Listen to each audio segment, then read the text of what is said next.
Então, estamos aqui para começar o primeiro episódio aqui do nosso podcast Penso Logo Aprendo, e hoje estamos aqui com o nosso episódio piloto com o professor Bruno aqui. Pode se apresentar aí, Opa, professor. e aí galera, hoje a gente vai falar um pouco de filosofia, educação, um pouco da escola também. Falando pra internet, fala. E nós estamos aqui com a galera do terceiro B, né?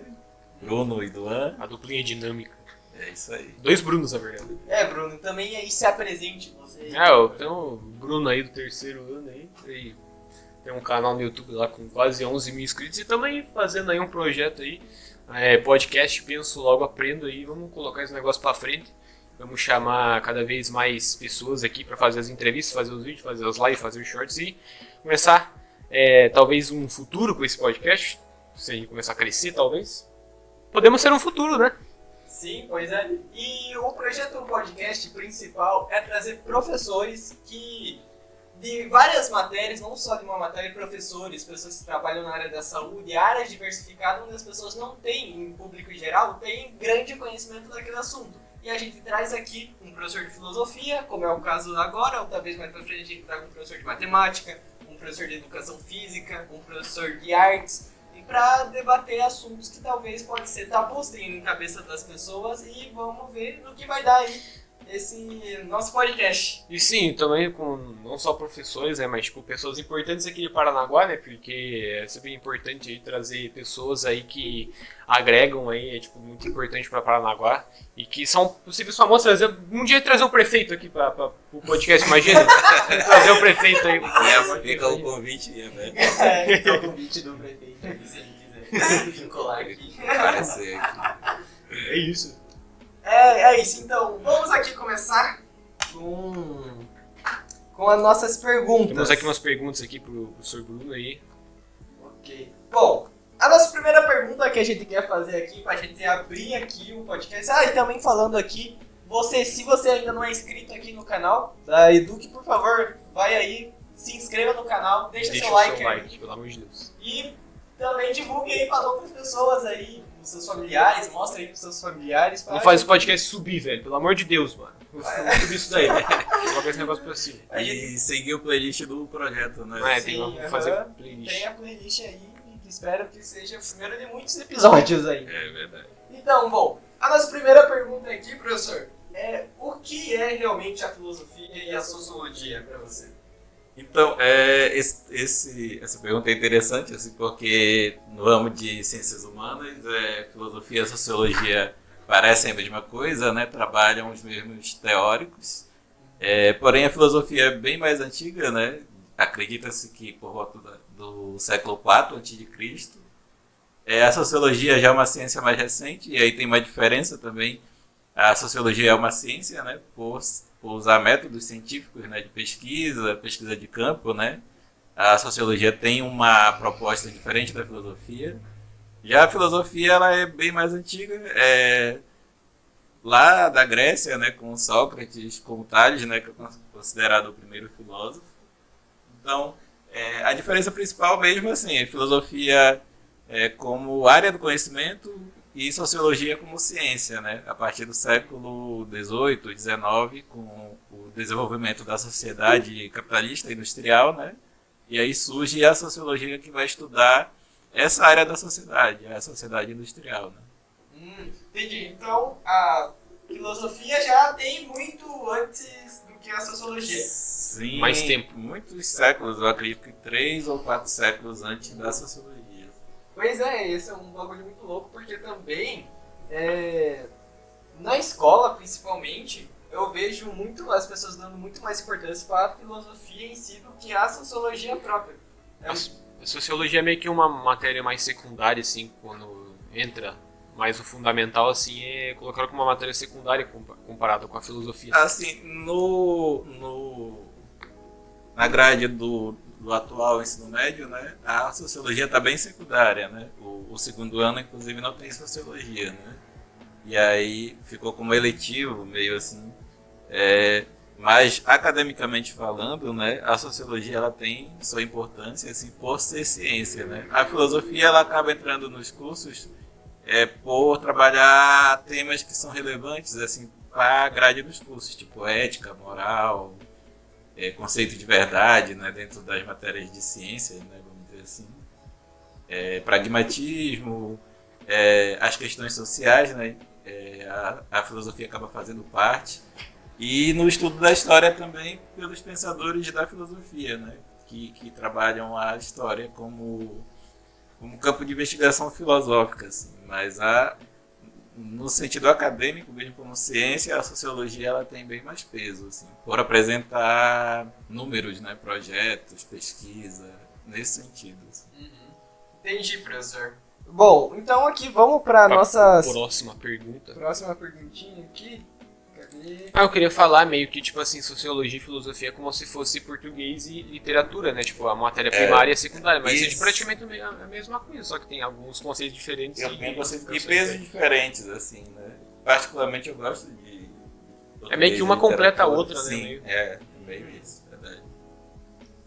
Ok, vamos lá para a nossa próxima perguntinha. Bom, a nossa próxima pergunta é... Deixa eu ver aqui. A nossa próxima pergunta é: como começou o sonho de fazer a graduação de filósofo e buscar esse mundo? Assim, é bem interessante essa parte, porque na minha época tinha filosofia só no primeiro ano, e aí o meu professor de filosofia, ele não era nada atraente, assim, ele já era um senhor de 70 e poucos anos, terminando a vida dele de docência, né, então ele não dava muita aula, assim. E aí através da matéria, um amigo meu me emprestou um livro de filosofia, eu acabei lendo ele e me aproximei da área, né? Gostei da área e acabei depois nas faculdades da vida acabei optando por filosofia, assim. Mas profissionalmente assim, não era algo que eu vislumbrava, assim. Era mais um conhecimento que eu gostaria de ter, né? Ficar rico fazendo... Também não, né? Não era esse, assim. Virar um Sócrates da vida. Virar um Sócrates, tá? Esse sim, era o meu objetivo. Eu virei no Sócrates, né? Me apaixonei pelo Sócrates e eu posso não ser o Sócrates, né? Mas me aproximar do que esse cara tá dizendo, eu acho que eu consigo. Aí foi meio isso, né? É porque todo mundo também tem uma visão de filosofia, sempre imagina aquele cara com um bigodão tipo Nietzsche, assim. Tipo Nietzsche, destruindo valores, assim, um cara questionador e tal. Sim, uma pessoa chata também. Também. Eu escuto muito isso, assim, e não só sobre filosofia, né? De maneira geral, sobre o conhecimento, de uma forma ampla, assim. E aí eu tento fazer isso se tornar o mais leve possível, né? Conhecimento não é fácil, assim como eu sempre digo nas aulas, eu digo para o meu filho também. Conhecimento não é algo simples, não é algo fácil. E o nosso trabalho de professor é tornar aquilo mais próximo possível, né? Do estudante, do aluno. Nossa. Não conheço essa pergunta, hein?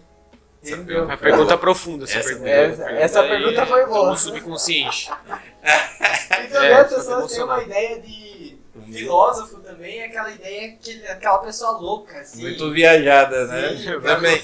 Quando eu falei as primeiras vezes assim, que eu queria fazer filosofia, isso lá nos anos 2000 ainda e tal, e aí eu ouvia muito assim, tu vai morrer de fome, tu vai fazer filosofia e vai fazer o que depois, né? Mas assim, ao mesmo tempo eu não me deixava levar ali e para mim o conhecimento da matéria era muito interessante, é muito interessante, né?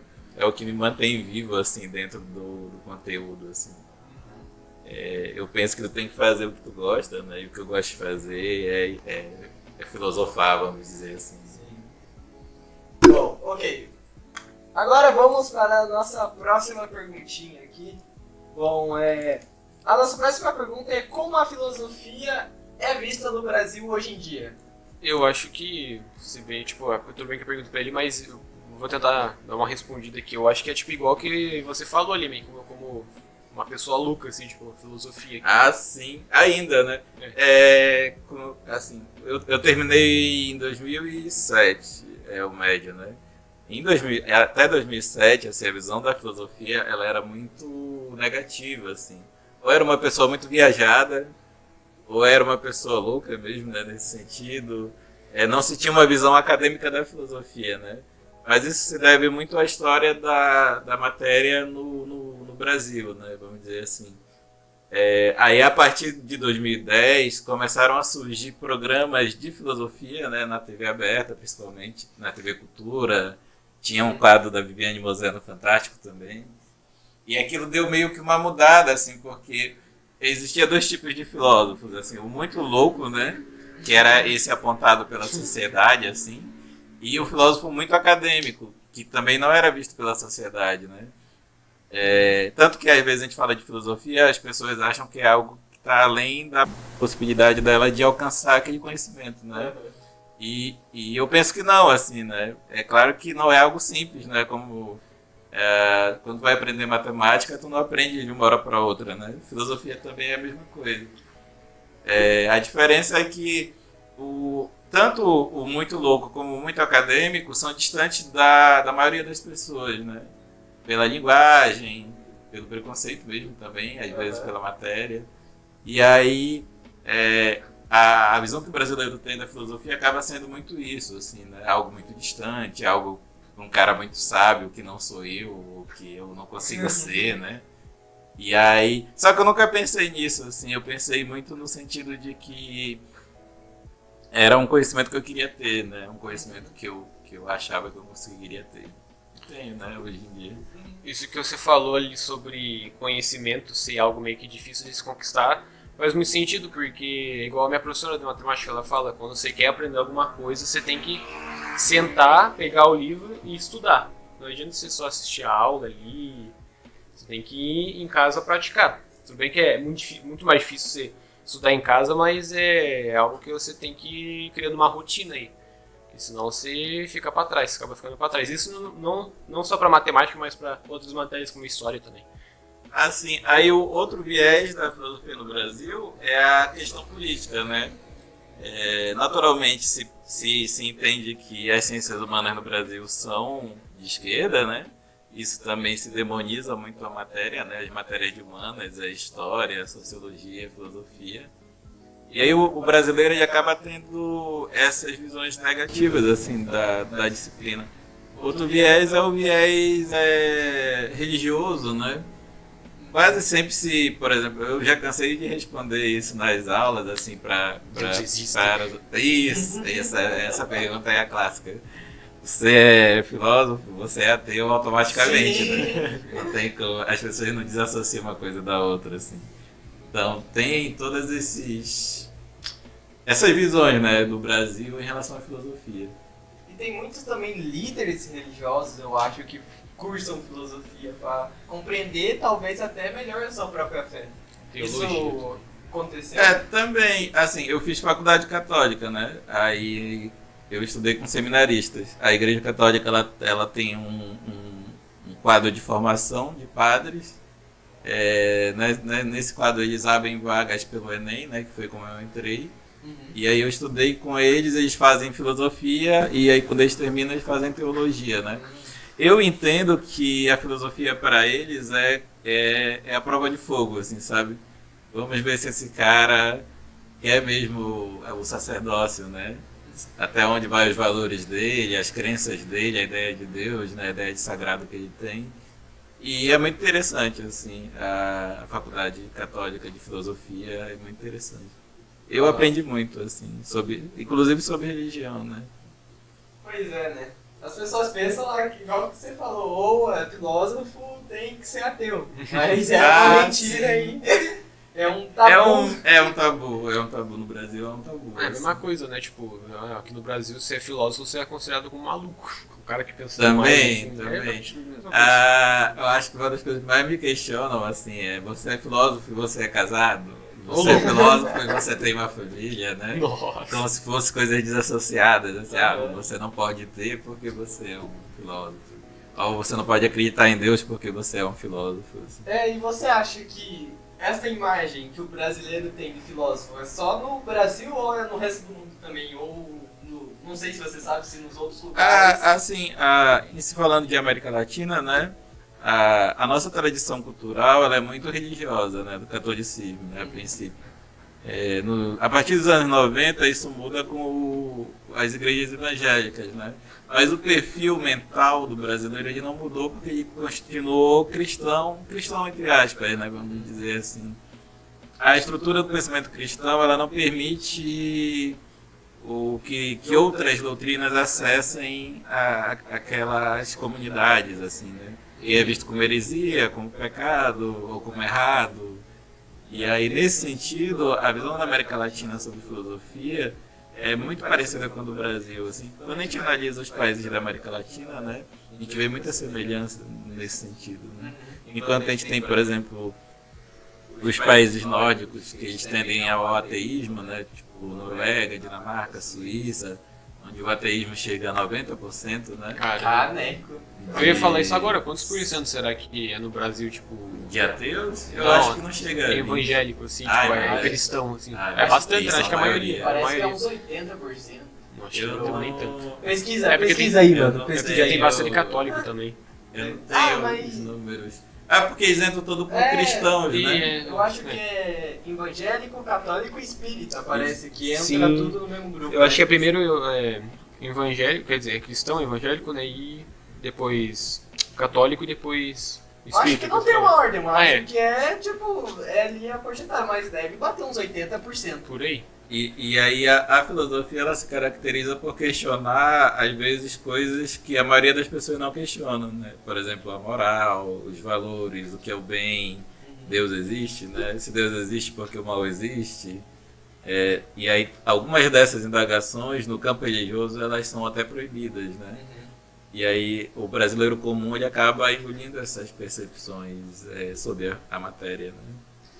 Quando eu comecei no estágio, eu comecei em 2015, foi o primeiro boom evangélico, assim. A gente tinha muito problema na sala de aula, porque foi o primeiro momento evangélico, assim. As pessoas, elas queriam levar a Bíblia para a sala e discutir o que estava na Bíblia ali. E não sabe, que não deva haver o debate, né? Mas que a matéria e as áreas da filosofia não estão exatamente ligadas com aspectos da Bíblia, né? Claro que tem pontos assim que dá para aproximar isso, mas assim, no geral, né, na matéria não dá. Assim. Por exemplo, você vai dizer que Karl Marx era ateu, por exemplo.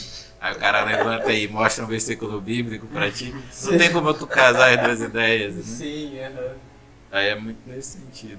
Bom, achou aí o número? Quantos que é? Achei 16%, pô. Quantos? 16% das pessoas que responderam uma pesquisa aí disseram que são ateus. Mas No quantos Brasil? No Brasil, que é? E cristãos? Quantos que é? Nossa, cristão, eu não sabia. 70%. 70%. É bem alto.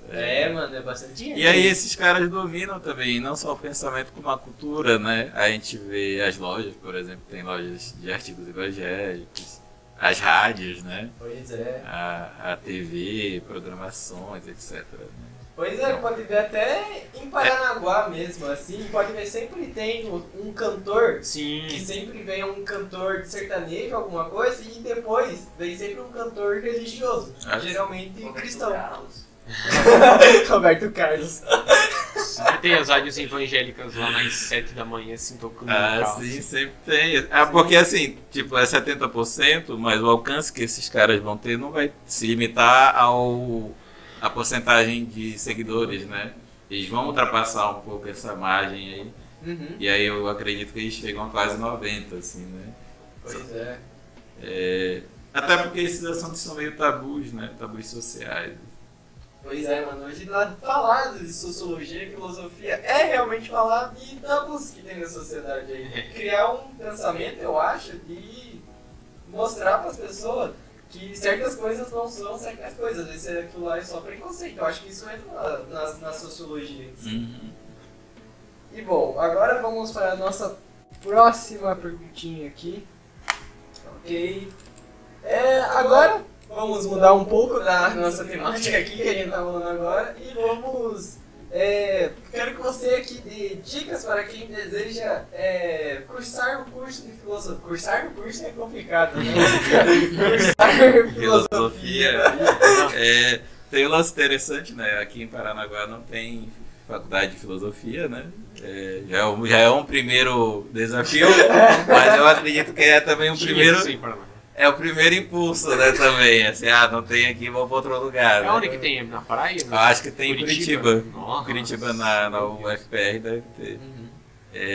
E aí, cursar filosofia, eu digo sempre assim, você tem que gostar de ler, né? Não tem como você fazer filosofia, que é uma matéria bibliográfica, né?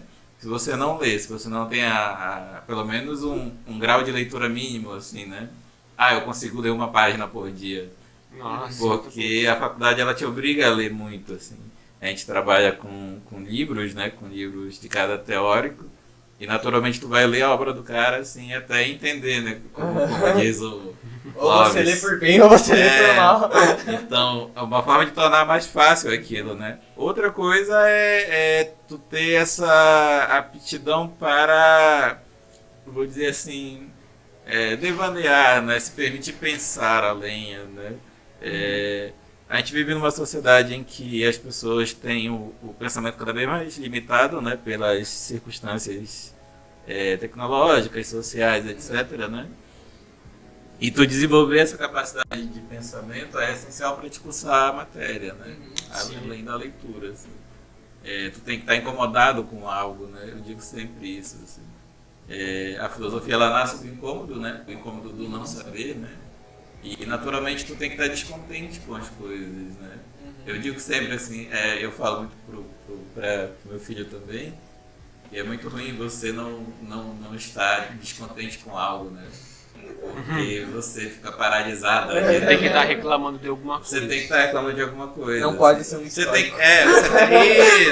O Paranaguá tá de brincadeira. O maior nesse hater de nível, Paraná. nesse nível do Bruno de Cadê a faculdade de filosofia, de velho? Paranaguá. E também tem a questão que, imagina uma pessoa pobre, às vezes ela gosta muito de filosofia, só que às vezes ir pelo caminho de filosofia talvez não seja o quanto que ela sim. quer ganhar.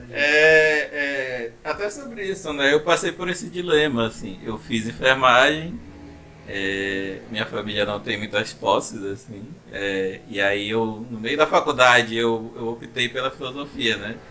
Mesmo depois de já ter ouvido todas aquelas coisas, né, que meus amigos diziam, eu optei pela filosofia e aí eu já tinha esposa, já tinha filho. Isso com quantos anos, mais ou menos? Você lembra? Porque eu entrei tarde na faculdade, eu entrei acho que com 24 ou 26. Caramba! Foi bem tarde. Tarde assim, né? Mais ou menos, bem mais ou menos. Bem tarde. Porque tipo, eu tive amigos que terminaram o médio e entraram na faculdade no ano seguinte. É nesse sentido que eu digo. E aí, talvez, né, esse retorno financeiro demore a vir, né? E aí, nesse sentido, assim, também não sou nem louco, assim, dizer não, faça e tal. Faça que você vai ficar rico.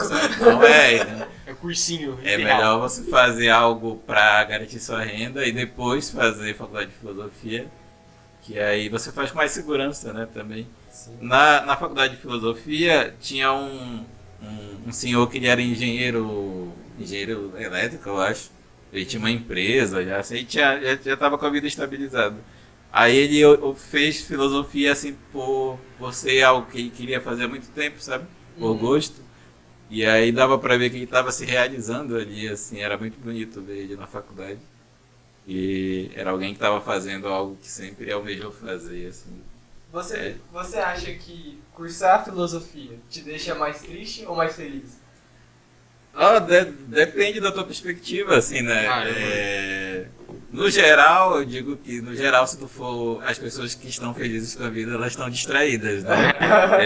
Então, não estão preocupados com isso. Isso, exatamente. Estão preocupados com outra coisa.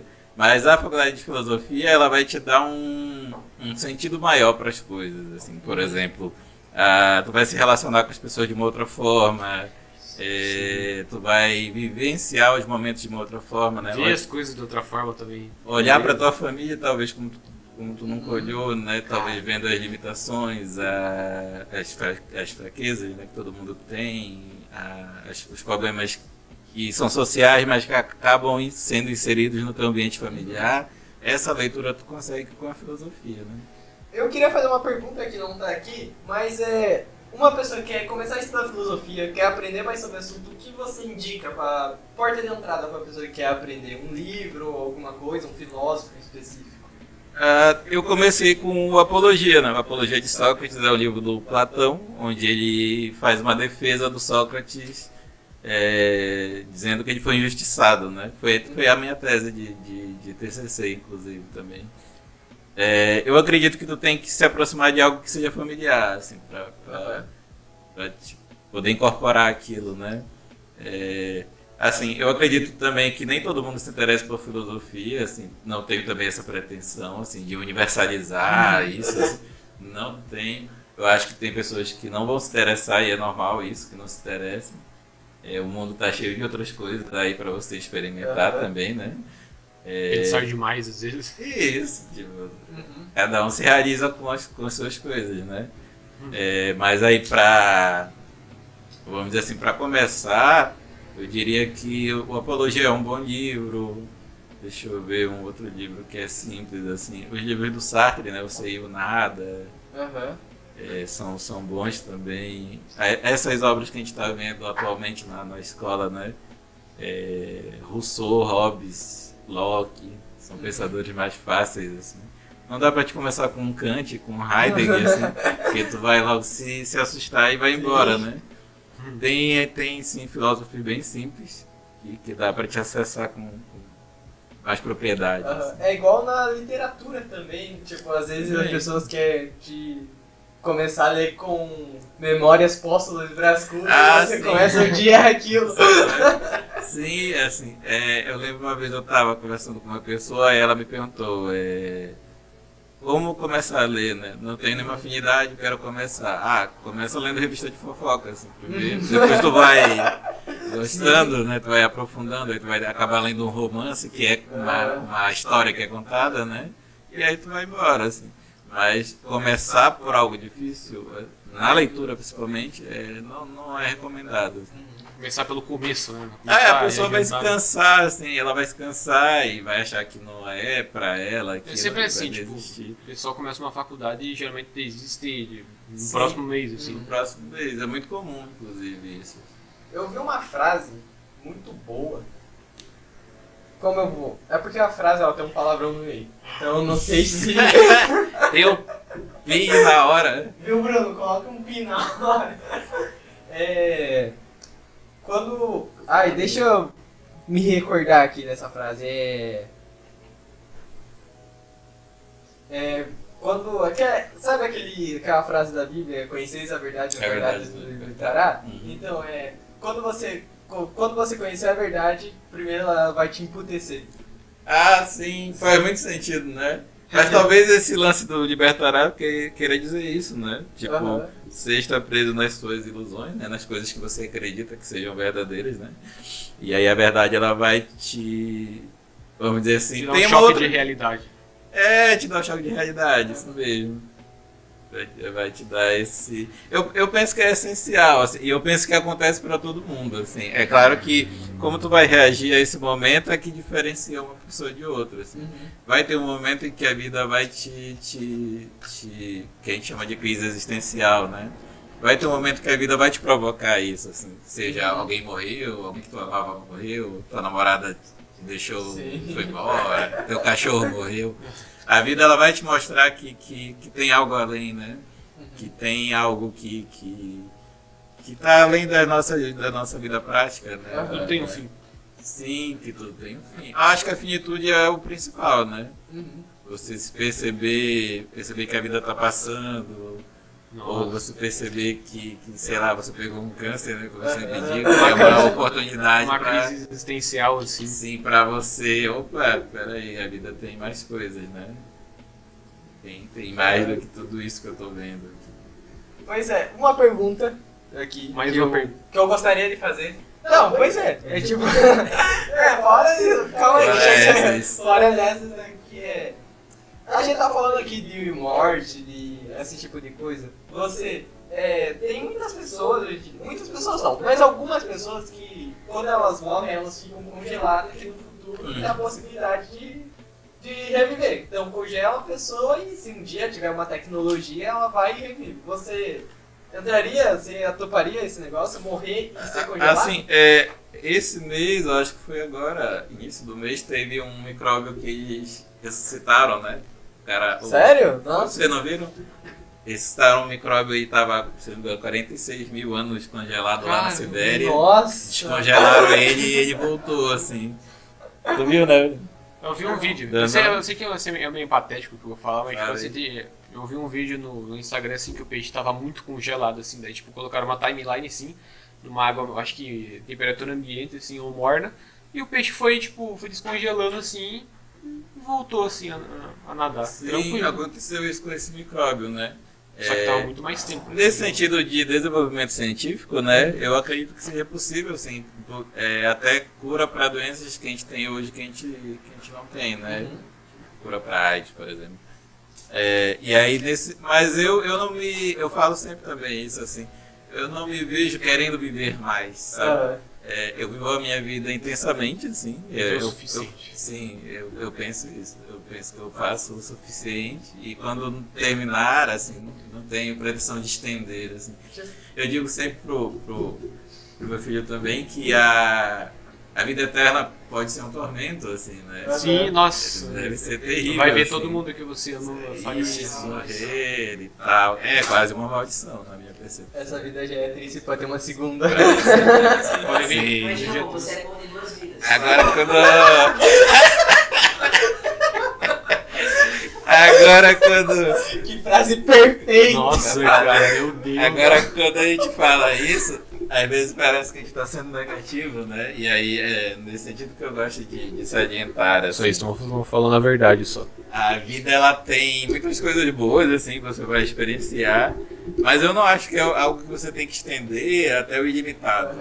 É nesse sentido que eu digo, assim. Não é nada assim de a vida é ruim, não é isso. Assim, a vida é muito boa, mas é natural que as coisas acabem e é isso. E é aceitar que ela tem que acabar. Você não pode esperar que você não vai tomar uma pedrada. Tipo isso. É a frase que ali o seu filho acabou de falar. Pra que ser corno em duas vidas, né? Basta ser só uma e Não tal. basta ser só uma. Ok, vamos lá para a nossa próxima perguntinha. Opa. Aí. Como tornar a filosofia mais atraente para as pessoas?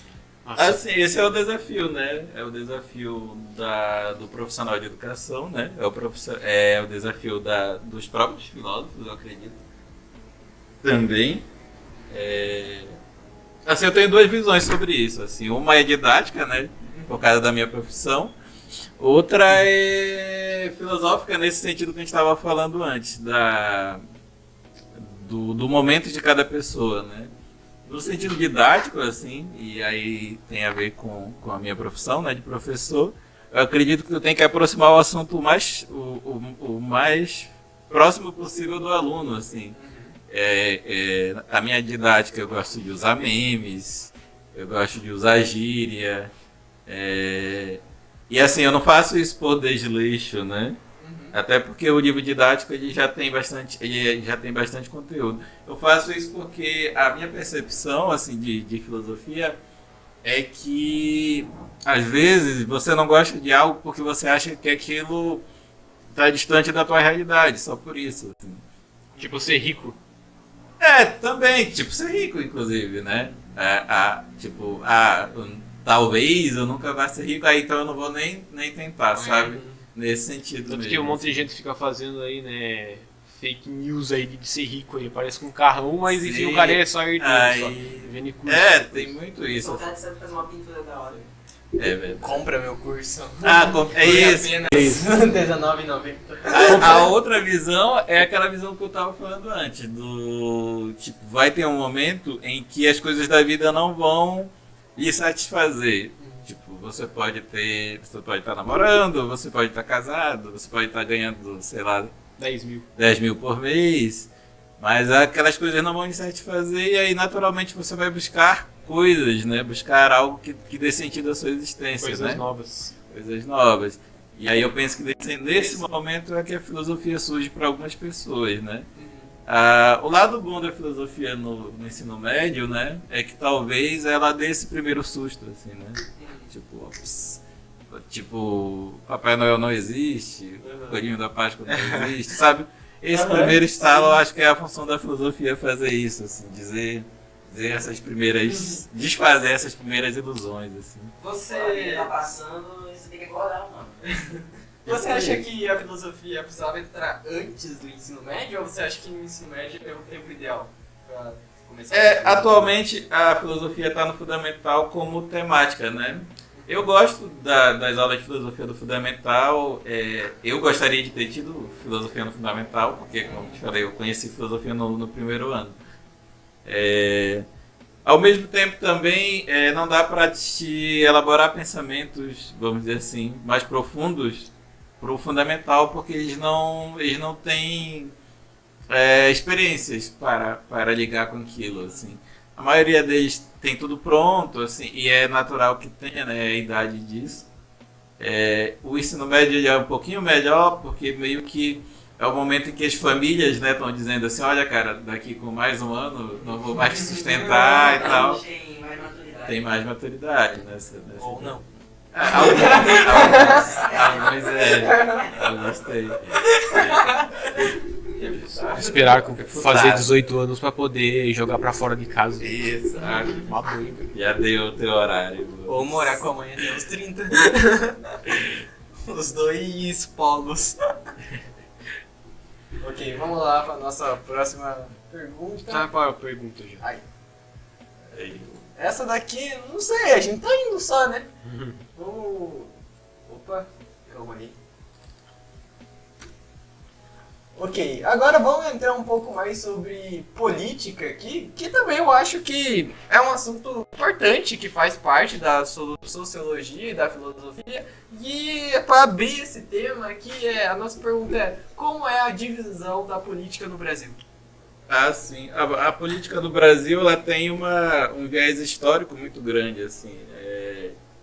E ela vai findar na filosofia de uma forma muito rasa, até pode-se dizer, né? Os nossos políticos, de uma maneira geral, eles não são muito intelectuais, vamos dizer assim. Não têm conhecimento acadêmico profundo ou médio, né? São poucos deputados, senadores. Para ser presidente você não precisa ter nada, mas para ser um médico você tem que ter uma faculdade de 10 anos. Né? Isso, assim. A classe política brasileira ela é muito pobre no sentido de conhecimento acadêmico, né? Claro, não estou usando conhecimento acadêmico, assim, não é também a minha visão essa, mas eu penso que para que o Brasil se torne uma potência econômica, educacional, que todo mundo espera, né? A classe política teria que ser um pouco mais... ter mais conhecimento mesmo, assim, vamos dizer assim, né? Exigir mais conhecimento. Sim, deveria. E aí a divisão política no Brasil, ela tem muito a ver com essa classe política, assim. O Brasil, ele nasce de arrendamento de terra, né? Capitanias hereditárias. Ou seja, democracia passou longe, assim, o rei chamou os caras que eram preferidos dele e deu a terra para esses caras, né? Ou seja, o Brasil já nasce desigual desde o período colonial, né? E aí surge no Brasil algo que é diferente da Europa, por exemplo, no século XVI, XVII já tinha os primeiros operários na Europa, né? Aqui no Brasil a gente viveu um período feudal muito grande até o século XVIII, mais ou menos. Até a abolição da escravatura, né? Vamos dizer assim. As pessoas africanas, negras, eram meio que servas dos senhores de engenho, senhores do café, senhores. Então o Brasil ele teve um período feudal muito longo, assim, no sentido histórico da humanidade. Assim.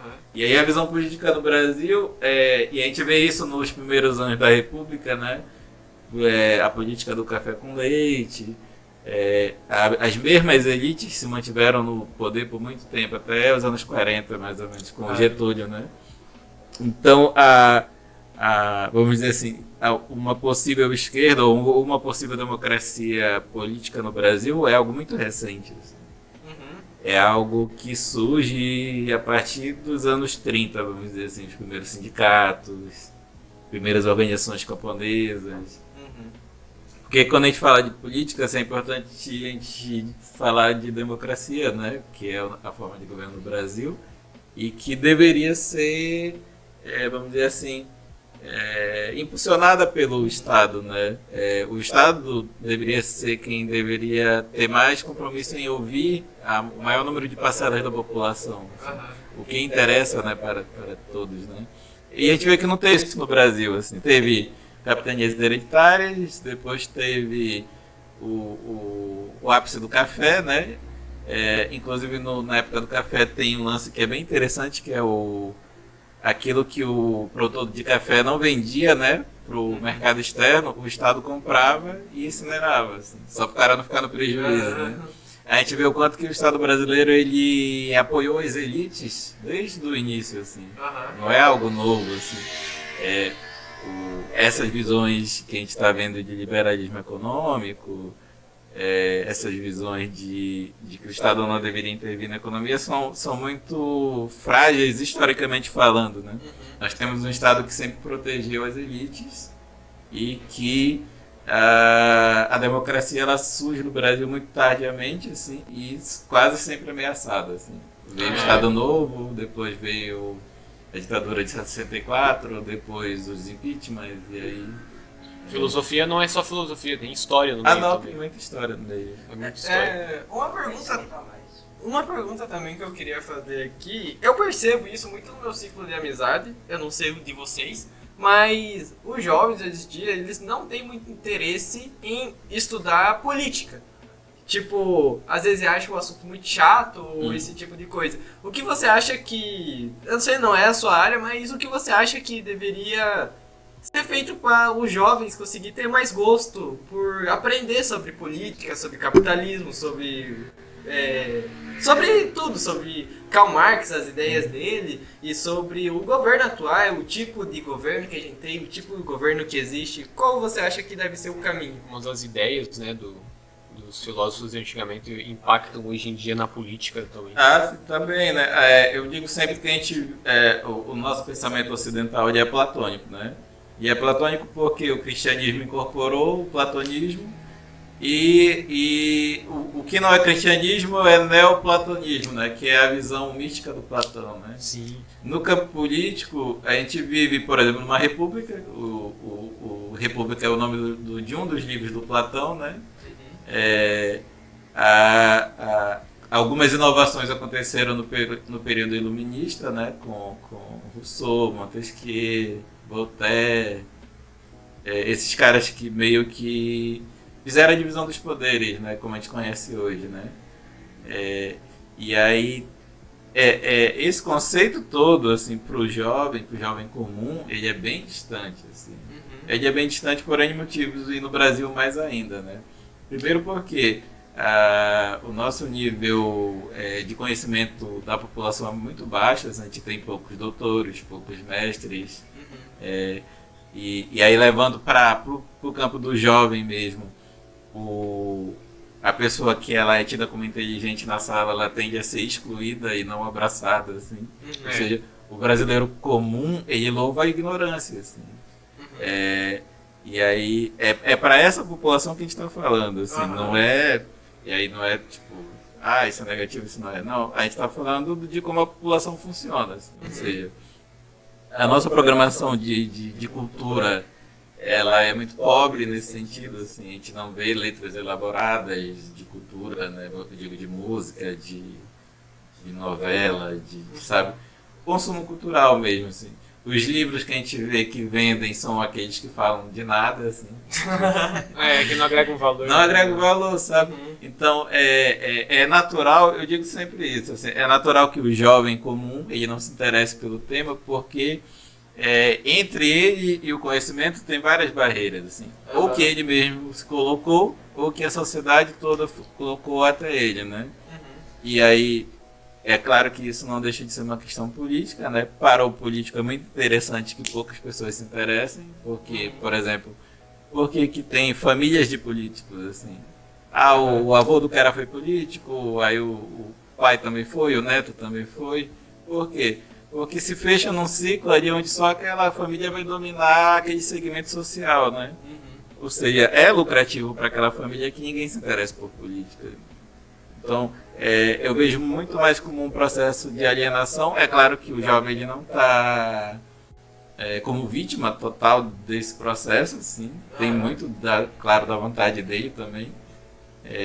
Mas é muito difícil quebrar esses ciclos de distanciamento entre o conhecimento e o indivíduo, né? E no campo político mais ainda, assim. Pelas N questões que estão envolvidas, né? Voltar naquele negócio lá que você falou sobre exclusão, que o pessoal ele glorifica mais, não os inteligentes, né, mas tipo, o pessoal mais bagunceiro, entre aspas. Lembrando que exclusão é bullying, tá? Pelo amor de Deus. Não vai, exclusão é um tipo de bullying. As pessoas elas ouvem e entendem o que elas querem. Agora vai da pessoa acreditar e entender os dois lados da história, né? Tipo, pô, pessoal tudo excluído. Sempre tem um excluído na sala, né? Não sei se na escola de vocês tem ou tinha isso, mas sempre tem 1, 2, 3 pessoas ali que não tem o seu grupo. E é muito importante, tipo, para a sociologia. Sim. Eu costumo dizer que a estrutura social ela se representa em vários campos da sociedade. Assim. Por exemplo, a estrutura social brasileira ela está representada na igreja brasileira, no Congresso brasileiro, na sala de aula brasileira. Sim. Então, nada que a gente vê nesses espaços eles são independentes do contexto. Assim. Por exemplo, por que vamos dizer assim, as religiões neopentecostais tendem como é que a gente chama, né? Ao radicalismo, né? É porque a própria estrutura, né, do país ela vai levando para esse segmento, né, para essa radicalização dos meus valores, assim. E aí a sala de aula não é diferente. Assim. A sala de aula ela reproduz o que a sociedade é. A sociedade brasileira é uma sociedade que não valoriza o conhecimento. Assim. É verdade. Nossa. Tanto que a gente tem esse salário de professor que é o que é hoje, né? Não dá para ser rico assim. Sim, é paradoxal, né? Ser rico, ser professor. Ou seja, a partir da hora que a sociedade brasileira ela faz ela tem essa visão negativa, né, do conhecimento e da pessoa que tem conhecimento também, né, naturalmente. Então a sala de aula vai reproduzir esse modelo, né?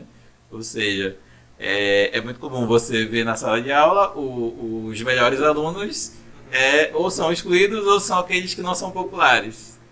E aí é de novo aquela dicotomia, né? Não dá para ser inteligente e popular ao mesmo tempo. Assim. Quando na verdade deveria ser o contrário, né? Principalmente na sala de aula. Mas aí eu volto para aquilo que eu falei antes. Assim. A sala de aula ela só reproduz o que o Brasil é, né? O Brasil ele é um país que valoriza a bunda e não o cérebro, né? Ele é um país que valoriza o futebol e não o cara que ganha medalha de matemática, por exemplo. Recentemente um brasileiro ganhou medalha de matemática. Caramba! Nossa, então, eu não sabia disso. Tem isso, assim.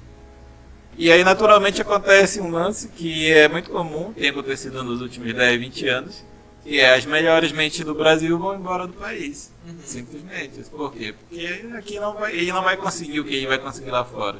Ele não vai conseguir o salário aqui que ele vai conseguir lá fora, que Harvard vai pagar para ele. É isso que eu ia falar agora. Que a Europa vai pagar para ele. E sem falar o bullying social, né? Quem é o teu vizinho? Ele é um CDF, tipo. Sabe? Todo mundo quer o vizinho jogador de futebol e não quer o vizinho CDF. O Brasil é isso. Sobre esse negócio de divisão política aqui, qual você acha, tipo, o país fora o Brasil? Porque você já falou, né? O Brasil ele não é um país assim que estuda muito política, mas qual você acha que é um país assim que você pode falar, tá bom, que estuda política, assim, você sabe falar?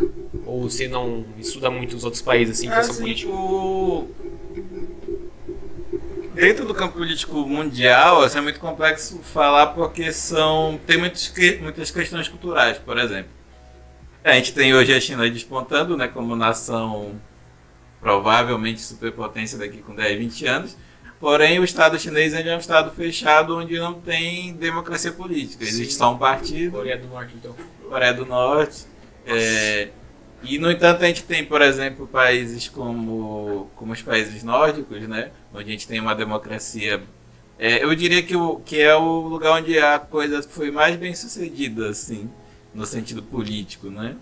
É claro que tem várias questões, assim, eles têm um salário muito melhor do que a maioria do mundo tem, eles trabalham menos horas que a maioria do mundo trabalha, e aí tem outros déficits, assim, por exemplo, número populacional, por exemplo.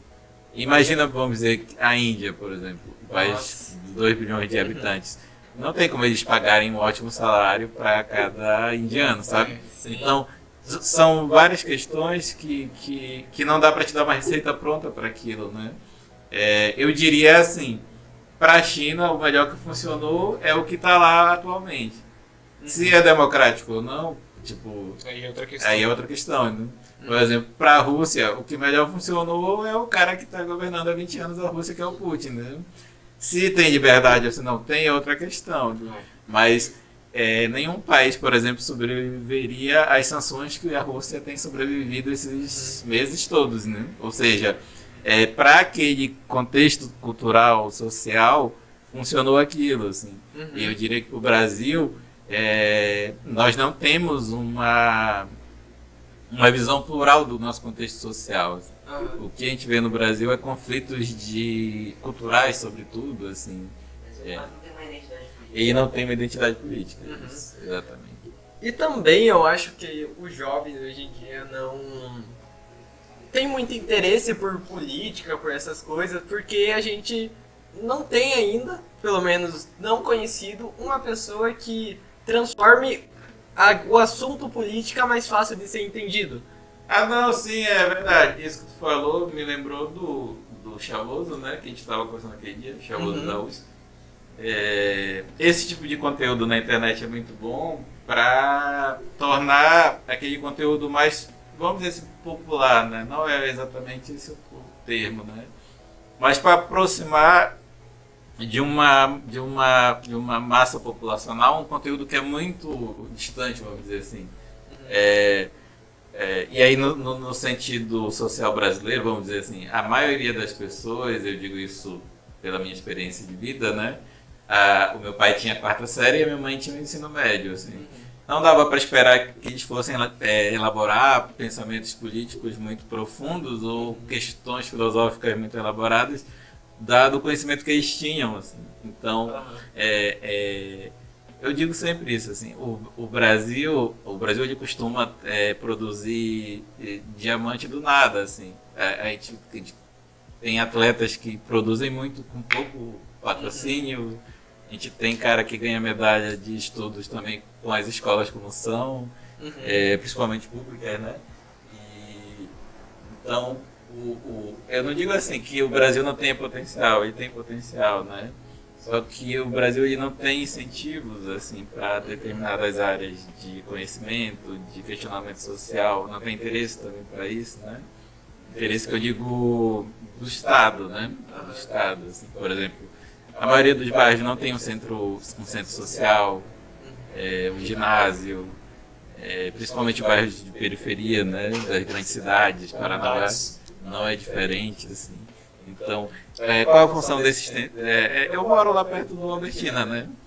Vem pessoas de outro bairro para treinar na Albertina porque não tem no bairro deles, ou seja, esse tipo de incentivo, né, social, ele tende a gerar um resultado, mas que o Brasil ele colhe pouco do que ele poderia colher, assim. Muito mais atletas, muito mais mentes pensantes, muito mais conhecimento. A universidade brasileira é muito fechada ainda para as massas, né? Vamos dizer assim. Uma determinada classe habita a universidade brasileira, assim. É muito difícil tu destoar isso, assim. Eu digo isso sempre, até... tem muitos lugares em que eu vou, que eu sou o único negro, assim. Eu já cansei de ir em lugares onde eu sou o único negro, assim. Nossa, um ponto aqui que uma professora lá na escola levantou, que assim, a diferença entre que tem na escola pública e na escola privada é que na escola pública tende a ter mais pessoas negras do que na privada. E tipo assim, Ah, sim, com sim, certeza. e isso com é tipo... certeza. querendo ou não, é meio, entre aspas, racista, assim, porque pode ser... Pode-se dizer que sim, mas eu digo naquele sentido que eu estava te falando antes, de que os espaços sociais eles representam como a sociedade se organiza, sabe? Então, naturalmente, vai ter menos pessoas negras na escola particular por questões econômicas, sociais, históricas, etc. Né? Não exatamente racismo, assim, pelo menos não racismo explícito, né? Sim. Mas questões assim de ordem econômicas, sociais e históricas, assim, né? Que vão afastar as pessoas negras de um determinado ambiente, que é mais ou menos o que eu estava falando, né? Pois é, né? Daí você vê as famílias, pega a hereditariedade de uma família de uma pessoa de escola pública e uma pessoa de escola particular. Você vai ver que a pessoa de escola particular geralmente é uma pessoa branca que Sim. já tem uma vida boa ali e provavelmente não vai precisar trabalhar muito na vida. E quando a escola pública é uma pessoa que nasceu mais pobre, e isso vem desde do Brasil colônia, eu acho. Sim. Colonial. Também vem desde o Brasil colonial essa questão. Então é uma parada muito histórica também, né? É muito histórica. Não dá para falar da sociedade brasileira, né, de visões políticas, sem analisar o contexto histórico brasileiro, assim, que é desigual desde o início. Assim. E aí não dá para se esperar. É como eu sempre digo, assim, eu sou uma pessoa muito positiva, porém eu sou uma pessoa muito realista, assim. Não dá para esperar um país igual, um país democrático, um país de sucesso econômico, financeiro, etc., analisando o contexto histórico brasileiro, assim, que não é, né? A gente vê, por exemplo, os mesmos grupos dominam, as mesmas classes políticas dominam, raramente surge um nome novo, assim. Quando surge, ele é comprado ou absorvido ou excluído pelos antigos. Sim. Então, por mais que se queira pensar positivamente sobre a política brasileira, assim, eu penso que é algo muito distante, assim. Não utópico, mas distante.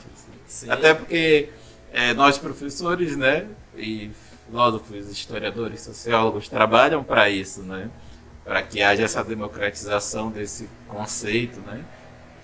Então, nesse sentido assim de melhorias no Brasil, eu penso que a gente está construindo melhorias, assim. Mas não nada de amanhã vai estar melhor. Daqui com 5 anos vai estar melhor, né? Vai levar as dezenas e milhares. Sim. Pois é, né? Uma questão histórica que marcou e vai demorar muito tempo para mudar isso. Um exemplo muito grande é as músicas de Legião Urbana. Se você pegar algumas músicas, se aplicam também nos dias atuais. Esse álbum do Legião de, se não me engano, 85, as músicas ainda fazem sentido hoje, né? A letra do Renato ainda faz muito sentido. Que país é esse? Faz total sentido hoje ainda. É uma música com mais de 30 anos, né? De que escreveu.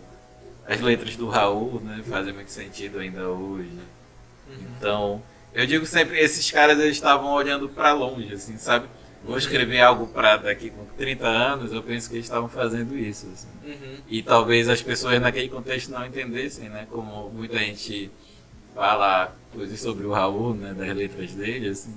Mas eu penso que ele estava vendo lá na frente e aí agora faz sentido, né? Então, tá bom, agora vamos lá para nossa próxima perguntinha aqui que a gente separou. 7ª pergunta. Que é: o que é esquerda e a direita no Brasil, e o socialismo e o capitalismo? Eu quero que você explique um pouco melhor, porque ano passado a gente teve as eleições e ficou muito claro esquerda e direita, mas qual é a principal ideia da direita e a principal ideia da esquerda no Brasil? Assim, na filosofia, a esquerda e a direita elas surgem no pensamento do Hegel, né? Do Friedrich Hegel. Ele vai criar um conceito que a gente chama de idealismo hegeliano. Seria como se ele dissesse que só Deus existe, esse Deus ele se materializa, né, na história humana, assim. E aí ele vai dizer que o processo histórico todo é Deus acontecendo, assim. E aí na visão hegeliana, o nosso podcast agora é Deus executando um podcast, seria isso. Essa filosofia do Hegel, ela alcança bastante êxito na filosofia, e aí surgem críticas a favor e contra. Assim. O Marx, ele vai fazer uma crítica a essa filosofia. Ele vai dizer que o que o Hegel chamava de idealismo histórico, né, materialização de Deus na história, na visão do Marx vai ser o contrário. Ele vai dizer que é a matéria que regula a história e não um ser divino. Ele faz a mesma dicotomia que o Platão faz entre ideias e mundo sensível, né? O Marx, ele vai dizer assim, não, é como as coisas são produzidas que vão definir como as sociedades vão se organizar. E a gente vê isso aqui, né? Eu estava comentando isso recentemente numa aula. Os meios como as coisas são produzidas, por exemplo, Paranaguá é uma cidade portuária que vive do porto. Então, naturalmente, os cursos de graduação técnica aqui vão ser voltados para o porto. Ou seja, o meio de produção vai dizer o que vai ser estudado na cidade, né? Então, o pensamento de esquerda surge dessas ideias do Marx, assim, de que o resultado da vida das pessoas é o resultado do processo de trabalho das pessoas e como essas relações vão se dar, né? No Brasil, esse processo de divisão do trabalho, ele surge tardiamente, como a gente estava falando antes, a partir da Primeira República, que é quando são as primeiras tentativas de industrialização do Brasil, né? Surge a classe operária e, naturalmente, surge a esquerda sindical, vamos dizer assim, que seria os primeiros movimentos de trabalhadores brigando por direitos trabalhistas, sociais, etc. Né? Na Europa isso acontece de uma outra forma, por causa da Revolução Industrial que começa lá, né? Começa na Inglaterra. E aí a Revolução Russa de 17, ela meio que institucionaliza o socialismo. Existia um socialismo soviético, e aí vai tomar a frente do movimento social de esquerda no mundo, né? Com a Internacional Comunista, entre outras, né? E no Brasil, esses sindicatos vão se aliar ao movimento soviético socialista, né? Naturalmente. Então, essa dicotomia de esquerda e direita no Brasil, ela nunca foi tão explícita como é em outros campos do mundo, por exemplo. Eu acredito que até 10 anos atrás muita gente não sabia se era de direita ou se era de esquerda, não sabia o que era a direita e o que era a esquerda, como ainda hoje tem alguns que não sabem, né? Mas de modo geral, assim, a esquerda ela tem alguns pilares, assim, que é direitos humanos, direitos sindicais, trabalhistas. Por quê? Porque a origem da esquerda é o pensamento marxista de produção dos bens materiais, ou seja, não existe esquerda longe do pensamento operário, ou seja, de quem produz os objetos que nós temos, né? Aqui tem vários objetos, em todos eles houve uma mão operária que produziu aquele produto. A visão de esquerda, ela se pauta nessa visão do operário olhando para a sociedade na perspectiva dele, né? Ou seja, de quem não tem posses, de quem não tem os meios de produção, de quem precisa do salário para sobreviver. Ou seja,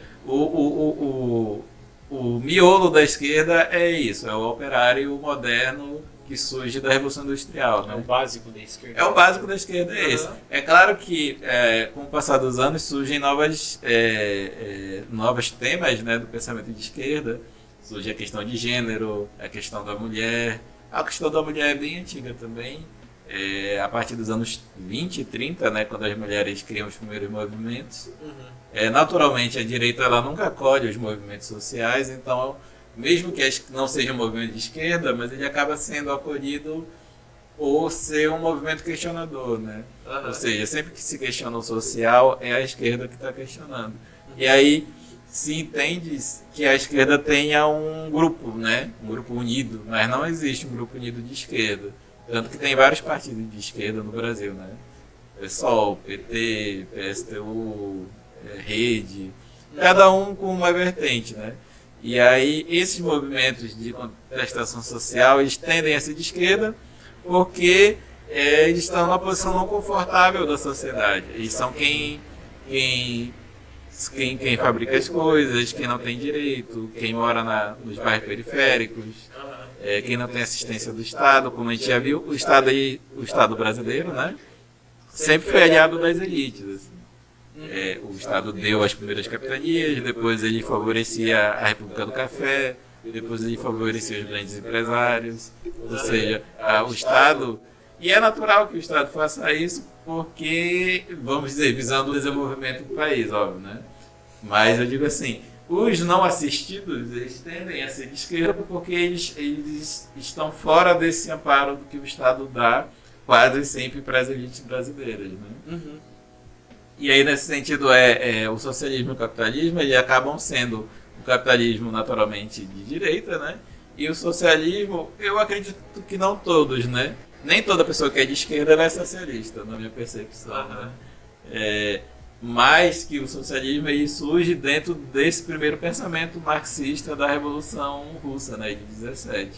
Agora, assim, atualmente, as temáticas da esquerda, por exemplo, a questão LGBTQIA+, a questão indígena, os direitos da mulher, Lei Maria da Penha, né? Nada disso tem muito a ver com socialismo, né? Socialismo como sistema econômico político, né? Tem a ver com bandeiras que a esquerda levanta no sentido cultural, né? Que a gente chama, assim, de valores sociais, né? Ou seja, talvez a sociedade permaneça capitalista, porém com a mulher assistida, com os direitos das pessoas trans legais, né? De posse, de casamento, de adoção de crianças, sabe? E isso talvez não tenha muito a ver com socialismo e capitalismo como sistema econômico, mas tem a ver com as ideias e valores sociais. Muito isso. Ok, beleza. Ótima resposta. E bom, agora vamos para a nossa próxima perguntinha aqui. A 8ª pergunta. Ok. Qual a importância da filosofia nos dias atuais? Eu penso que a filosofia ela nunca teve um momento assim que ela não fosse importante. Assim. Analisando o processo histórico da filosofia na humanidade, né, sempre houve filosofia. Por exemplo, eu estava lendo um pouco sobre o processo de colonização, né? Os indígenas tinham uma filosofia, né? É óbvio que tinham. Eles tinham uma explicação para a realidade que eles desenvolveram através de mitos, através de lendas, né? Então a filosofia sempre existiu no sentido de que o ser humano sempre vai questionar algo, assim. Tipo, por que está chovendo? Por que eu existo?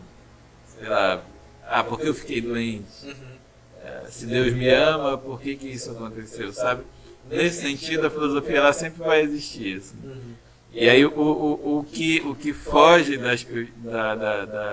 desses apontamentos atuais é talvez o fato de que hoje ela é acadêmica, né?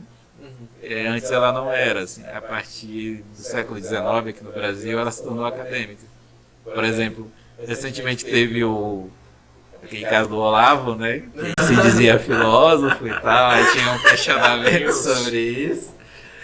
E aí, por que ele não era considerado um filósofo pelos intelectuais brasileiros, né? Porque ele não tinha uma formação acadêmica. Assim. Então, atualmente a filosofia ela necessita que tu tenha uma formação acadêmica para te se apresentar como filósofo, né?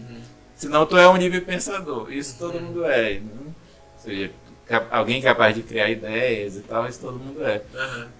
Mas para te ser filósofo, né, no sentido institucional, tu precisa ter um diploma, né? E aí sim, nesse sentido, o Olavo não era um filósofo. Né? Então, a importância da filosofia nos dias atuais é sempre que é algo desassociado do ser humano, da minha visão, né? Não tem como você existir sem você refletir em algum momento sobre as coisas. Será que o que eu fiz era o melhor que ele tinha para fazer, né? O que me levou a agir dessa forma, assim? Todos esses questionamentos subjetivos, né? Eles são filosofia, né? Você está fazendo releituras de ações suas ou dos outros. Assim. E aí você está filosofando naturalmente porque você está usando o pensamento para alcançar algo, né? Seria o pensamento filosófico seria isso. Uma pergunta. Se Deus não existe, quem colocou o pintinho no ovo? Ovo ou a galinha? Essa pergunta é clássica. Né? Ovo ou galinha? Se Deus não existe, quem tirou a foto da Terra? Essa é clássica.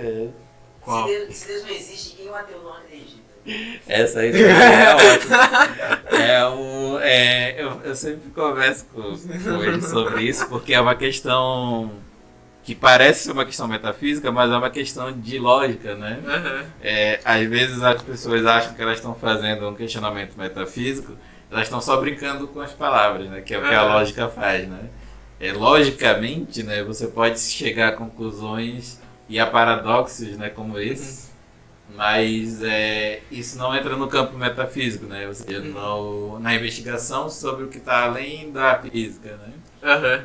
No campo da lógica, tipo, tu consegue justificar ou não a existência de Deus e se tu for alguém que se contenta com a lógica, tu vai estar tudo certo, né? Por exemplo, o fato... E terra redonda. Terra plana, terra redonda. Tipo, se a lua tá aqui, o que tá no Japão, né? Tudo isso são questões lógicas que parecem ontológicas ou metafísicas, mas são só questões linguísticas, né? Se a gente tá vendo o Sol e a Lua ao mesmo tempo, o que os japoneses estão vendo? Acontece muito isso, assim. Interpretação é ontológica ou lógica das coisas, né? Tipo, é muito isso. Tem muito isso também, essas coisas de interpretação, e às vezes as pessoas não se questionam também, sobre como essa vinda do TikTok, do Reels, dos Shorts, às vezes as pessoas veem aquele videozinho de 15 segundos e acreditam fielmente naquilo lá. Ah, sim. Viajante do tempo. A gente viu muito isso nas eleições de 2018, principalmente, né? Não só, mas principalmente, assim. É aquilo que a gente estava falando antes, assim, a população brasileira é ignorante no sentido de conhecimento, né? Por natureza, se depara com uma capacidade tecnológica muito além da nossa capacidade de compreensão daquilo, né? Fake news, assim, ou seja, é uma pessoa com pouco conhecimento, com muita informação e com pouca capacidade de discernir entre uma coisa e outra, assim. Por exemplo, falavam coisas assim bem dubitáveis, sabe? Tipo, vão cancelar o Pix, banheiro unissex, kit gay, vão fechar as igrejas. Vão fechar as igrejas, isso era muito... Todo mundo vai comer cachorro. São informações que, com um pouco de investigação, vamos dizer assim, de dúvida mesmo, né, sabe? Vou questionar essa informação e vou ver se é verdade. Como a tecnologia ela tende a entregar tudo muito pronto, a gente tende a aceitar também tudo muito pronto, sabe? Tá na internet, é verdade, a gente ouviu muito isso. Né? Sim. Então, surge muito disso. E é uma preocupação da filosofia e de áreas da ciência também. Até que ponto as pessoas estão preparadas para um desenvolvimento tecnológico tão grande, né? Tão avançado. Assim. A gente viu isso com o ChatGPT, né? Sim, eu tava pensando nisso agora. Questões, assim. Mas é muito isso. É um perigo, assim, a tecnologia evoluir tanto e os seres humanos não evoluírem ou não acompanharem. Já tem um robô já que meio que responde tudo que você faz, ele responde assim, ele fala, se você perguntar pra ele ler teu nome que tá escrito no peito, que ele lê, tipo, imagina daqui 50 anos como é que vai estar esse robô. Tem aquele cachorro lá da Optimus. Eu acho que eu vi. Já tá vindo os primeiros pro Brasil, né, agora, já valendo, né? É muito bizarro também. Provavelmente vai ser um problema nas eleições de 2026, as próximas? 26. É que a inteligência artificial tá tão bizarra. Vocês viram aquela imagem do Papa lá vestido aquele... Eu vi aquela também. Eu vou colocar aqui no computador para as pessoas não vão mais saber discernir o real, e aí isso é filosofia, né? Não vão mais saber discernir o real do não real, né? O nível de avanço tecnológico aí vai chegar num ponto assim onde o ser humano vai ter que alcançar, vamos dizer, vai ter que se aprimorar para alcançar esses avanços. Colocar aqui, ó. Cara, é muito bizarro. Aqui, ó. Aí, calma aí. Aí, ó. Mano. Nossa, velho. Cara, essa imagem aqui, ó. é criada por completamente inteligência artificial. Imagina, uma inteligência artificial que criou essa imagem. É muito bizarro isso daí, Sem mano. falar que, tipo assim, criação de imagem também. Sim, mano, é tipo... Cara, imagina você fala, quero, sei lá, nas eleições 2026, a pessoa quer criar uma fake, sei lá, fala o Lula batendo num cachorrinho. Daí vai criar um vídeo do Lula batendo num cachorrinho e muito real e você não vai saber se é Eu verdade. vi essa aqui, Bruno, do... Churrasco na praia. Ele cantando rap. Tem o do. Também, Mandei. além da inteligência artificial, tipo, pra criar imagem, assim, agora dá pra melhorar a imagem e também, tipo, usar a voz de outras pessoas na coisa, sim. tipo, na foto. É muito bizarro. Imagina, tipo assim, um áudio vazado, assim, de algum famoso, assim, com essa inteligência artificial. Vai ser destruído. Uma inteligência artificial gerando uma voz da pessoa, sabe? Quando você escreve um texto. Sim. O conceito Cara, de verdade, muito assim, bizarro. vai ficar muito vazado, assim, Sim. tipo... Era você, mas tinha foto, tinha Sim. imagem, vai ficar muito difícil, né, discernir, assim. E eu acho que mesmo com... Se o governo limitar esse tipo de coisa, tiver leis para inteligência artificial, eu acho que ainda vai ter muita gente que vai usar para spamar fé ainda. E tem essa questão, assim, né, se levantou essa possibilidade de que o Estado fosse intervir, né, na internet, por exemplo. Todo mundo achou muito ruim, é natural que todo mundo ache também, eu também não sou... Mas eu acho que tem que ter alguma regulação, assim, tem que ter alguma regulação a partir do momento em que você percebe que as pessoas elas não sabem diferenciar uma coisa da outra. Nossa. Então deixar sem regulação é muito perigoso, assim. E sem falar daquele outro exemplo que a gente estava falando antes, por exemplo, você tem países como a China e a Rússia e o Irã, em que eles têm uma internet regulada, assim. A Shopee não deixou de funcionar por isso, sabe? Ou seja, não tem um perigo econômico, financeiro, assim, nisso. Tem um perigo social, sabe? De se transmitir informações que não são verdadeiras, né? Que é a questão da fake news, como a gente tem visto, né? E tem pessoas que defendem as fake news, né? Eu tenho o direito de mentir, né? Sim, É a minha liberdade que está sendo atacada quando eu não posso mentir para os meus ouvintes. Assim. É bizarro, né? Mas são questões assim que vão dar bastante trabalho nos próximos anos. Pois é, né, mano? Essa imagem aqui é muito bizarra. Nossa, ficou, tipo, muito em alta resolução. Olha isso, cara. Tinha um problema também da inteligência artificial que ela não conseguia fazer mão direito. Dedo, no caso. Dedo. Pois é, mano, e agora ela faz, tipo, muito bem. Imagina só daqui... E isso evolui de uma forma muito rápida. Imagina daqui a alguns meses como isso... E mais daqui pro ano que vem... Sim, nossa, vai estar muito monstruoso. Nossa, realmente. Deixa eu voltar lá para as perguntas. Ai, cadê? Só fechar aí o coisa. Cadê meu coisa? Aqui, ó. Aí. Ok, vamos lá. Eu acho que essa daqui é a última pergunta. Não, é a penúltima. É a penúltima pergunta. E, bom, agora saindo um pouco desse assunto de política, de esse tipo de coisa, vamos agora dar uma viajada a mais. Esse aí é uma coisa que me interessa na filosofia, são os paradoxos filosóficos, né? Mas não só na filosofia, assim, a vida ela é cheia de paradoxos, né? Se vocês forem observar, assim, eu falo muito isso pro Breno também, é natural que, por exemplo, a sua camiseta engate no abridor da porta, que você amasse seu dedo algumas vezes, que você tropece. É meio que a programação, vamos dizer assim, da realidade, ela tem essas possibilidades, sabe? A possibilidade de dar errado quando tinha tudo para dar certo, ou a possibilidade de dar certo quando tinha tudo para dar errado, sabe? Tem uma possibilidade, né? Sempre tem uma possibilidade. 1%. 1% Vamos acontece. tentar. É chance, velho. Tu pisar no teu cadastro e quebrar o braço. Nossa. Parece algo surreal, sabe? Mas que tá dentro do campo de possibilidades e acontece, sim. sabe?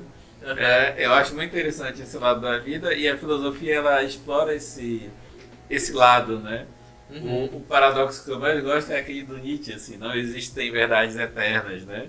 Caramba. Aí, porém, essa frase ela é uma verdade eterna, né? Ou seja, a frase contradiz o que foi dito, sabe? Mas é muito comum isso na vida, para além da filosofia, né? Uhum. Nossa, tem um dos paradoxos que eu mais gosto, é aquele lá do navio de Teseu e do... Aqui lá também, da tartaruga e do coelho. Não, é do navio de Teseu, é aquele lá do barco lá. Ah, sim, que ele sai, aí ele troca as tábuas Aham. do barco quando ele volta, né? Não Sim. é mais o mesmo barco. Se a alma é um barco ou não. Não, esse paradoxo é muito bom mesmo. Tem... Mas isso tem a ver com a gente também, né? Nós trocamos de pele a cada 7 dias, né? O nosso corpo ele muda, né? Automaticamente, as células morrem, são eliminadas. Assim. O eu está onde, né? Nisso tudo, né? Já que nada daquela matéria que você tinha, sei lá, 10 anos atrás não está mais, o que é o eu, né? O que é esse eu que é fixo, né? Que permanece no meio de toda essa mudança. E é muito bizarro isso, porque, tipo, é uma pira também, tava tendo na escola, tipo, a imaginação. O que é a imaginação? Tipo, pensa num urso branco. Você viu a imagem do urso branco na sua cabeça, só que, ao mesmo tempo, você não viu com seus olhos. Tipo, aonde que tá essa imagem do urso branco que você viu? Até comentaram comigo isso, assim, Tem uma imagem do Google. de que a visão, a visão, né, nós temos dos orifícios visuais, né? No entanto, a imagem que a gente vê, ela é una, né? A gente só vê uma imagem, a gente não vê 2 imagens. Então, esse processo visual, né? A neurociência estuda isso até, né? Ela é uma elaboração mental, né? É a mente que constrói o que é visto, sabe? E aí, nesse sentido, assim, a gente cai naquele questionamento da existência das coisas, né? O que existe fora ou dentro, né? Já que o cérebro é que trabalha, por exemplo, o que a gente enxerga é a luz, né? Tudo que a gente vê é luz, assim, no universo, né?